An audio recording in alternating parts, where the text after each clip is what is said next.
Madugula assembly నియోజకవర్గం ప్రధాన పార్టీల బలాబలాలు.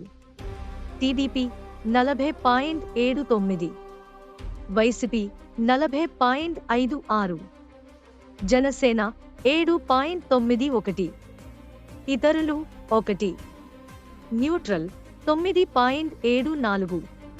ప్రధాన పార్టీల అభ్యర్థుల బలాబలాలు.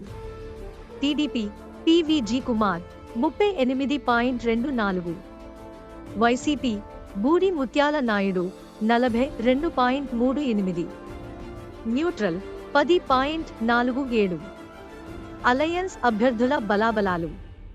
TDP plus Janasena PVG Kumar 40.65, YCP Boodi Mutyala Naidu 42.15, neutral 16.20.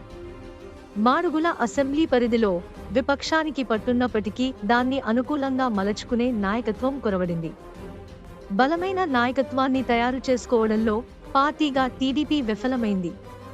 Group విభేదాలు విపక్షానికి ప్రతికూలంగా మారాయి. అధికార పార్టీలో అంతా ఏకతాటిపై ఉండడం అనుకూలాంశంగా చెప్పవచ్చు. విపక్షం నుంచి అభ్యర్థిగా ఎవరిని ఎంపిక చేస్తారో ఇంకా స్పష్టం కాలేదు. గ్రూపు విభేదాలు లేకుండా కలిసి ముందుకు వెళ్లడం ద్వారా అధికార పార్టీకి విజయావకాశాలు కనిపిస్తున్నాయి. పరిస్థితి ఇదే విధంగా కొనసాగితే మాడుగుల అసెంబ్లీలో అధికార పార్టీ మరోసారి విజయబావుట ఎగురవేసే పరిస్థితులు కనిపిస్తున్నాయి.